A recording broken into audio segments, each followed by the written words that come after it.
बिस्मिल्लाह रहमान रहीम। उम्मीद करता हूँ तमाम मुसलमान तमाम पाकिस्तानी हैरियत से होंगे। ख़ास तौर पर तहरीक इंसाफ के कारकुनों से मुखातिब हूँ कि जो ये जंग चल रही है क्रेडिट की कि मैंने ये कर लिया, दूसरा कहता है मैंने ये कर लिया, बहरहाल ये जंग लगी हुई है फजूल सी। मैं सबसे पहले तमाम कारकुनान को, उसके बाद क़यादत को हरज तस्लीम पेश करूँगा, सलाम पेश करूँगा कि आपने कल जिस हिम्मत, हौसले और ताकत का मुजाहरा किया और जुर्रत का मुजाहरा किया, आप तमाम कारकुनान और क़यादत हरज तस्लीम की मुस्तहक हैं। इस जुल्म के ख़िलाफ़ आपने कर दिखाया, आपने अपनी कोशिश की, अपना किरदार अदा किया, हर एक ने अपनी इस्तात के मुताबिक अपना किरदार अदा किया। हम भी वही थे, हम भी कोशिश कर रहे थे अपना किरदार अदा करने की। बहुत सारे और कारकुन थे, लेकिन जहाँ पर जो काम कारकुनों ने किया है वो शायद कोई और नहीं कर सका।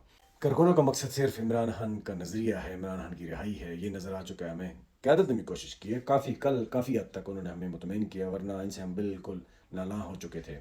वज़ीर आला साहब ने, तमाम क़यादत ने कोशिश की है। कारकुन, ख़ास तौर पर कारकुनों को तब हरज तस्लीम पेश करूँगा कि जो काम उन्होंने किया है, मज़ा आ गया है, मज़ा आ गया है। वो सबसे आगे फ्रंट लाइन पर खड़े थे, हम देख रहे थे हर चीज़। फिर जिन्होंने बचाया है 3 पुलिस एहलकारों को, वो भी कारकुन थे। मारने वाले भी कारकुन थे कि जो कोशिशें कर रहे थे, क्योंकि गुस्सा इतना था। आंसू गैस शेल फायर किए हुए थे, रबड़ की गोलियां फायर, स्ट्रेट फायर किए हुए, इसलिए कारकुनों में बहुत गम और गुस्सा था। इस वजह से वो उन्हें कम से कम जख्मी ज़रूर करते, लेकिन बाकी कारकुनान ने, हम भी उधर मौजूद थे, हमने भी कहा कि हमारा शऊर ये इजाज़त नहीं देता, अभी इन्हें हम छोड़ते हैं, वार्निंग दे रहे हैं।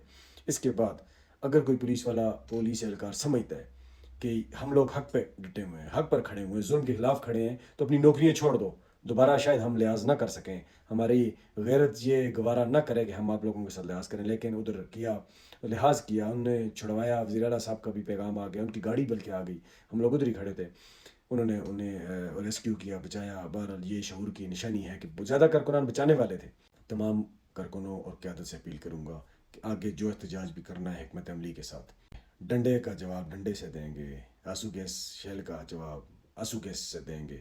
वज़ीर आला साहब आपने ये तैयारी करनी है, हम कारकुन तैयारी करके आएंगे, लेकिन जो, क्योंकि आपके पास पूरा सूबा है, अपनी तैयारी आपने करनी है, हम अपनी तैयारी करेंगे। दोबारा जब भी एहतजाज हुए जुल्म के खिलाफ, हम सफ़े अव्वल में नज़र आएंगे इंशाअल्लाह अल्लाह के हुक्म से। लेकिन शर्त यह है, तैयारी करके आना है। अगर आपने पहुंचना है किसी एरिए में तो सुबह सवेरे निकलें, सुबह की नमाज़ पढ़ें, निकलें, तमाम कारकुन आपके साथ निकलेंगे और तब जाके आप अपनी मंजिल पर पहुंचेंगे। ऐसे लेट आने वाली बात अब भूल जाएं। वक्त की पाबंदी सबसे बड़ी कामयाबी है, इसलिए कोशिश करें, वक्त की पाबंदी करेंगे तो इंशाल्लाह हम कामयाब होंगे। ये हक़ का रास्ता है, हमें किसी से कोई इख्तलाफ ज़ाती तौर पर नहीं है, लेकिन इज्तिमाइयत के लिए, हक़ के लिए इख्तलाफ भी करेंगे, लड़ेंगे भी। किसी को, अगर हम कोशिश करते हैं शऊर के साथ पुरअमन रहें, लेकिन जो डंडा मारेगा उसे डंडा मारना जानते हैं हम। लेकिन कोशिश कर रहे थे अमन की बात करें, कोशिश कर रहे हैं अभी भी। अमन में रहेंगे तो हम अमन की बात करेंगे। इसलिए तमाम कारकुन, क़यादत तैयार रहे। भरपूर एहतजाज फिर करना है तो किसी तैयारी के साथ करना है इंशाअल्लाह। एक बार फिर तमाम कारकुनान और क़यादत को हरज तस्लीम पेश करूँगा। भरपूर एहतजाज करने पर, आंसू गैस शेल फेंकने, रबड़ की गोलियां मारने और स्ट्रेट फायरिंग करने के बावजूद भरपूर एहतजाज, और आप लोग डटे रहे, ख़ास तौर पर पिंडी की आवाम को हरज तस्लीम पेश करूँगा। बहुत शुक्रिया।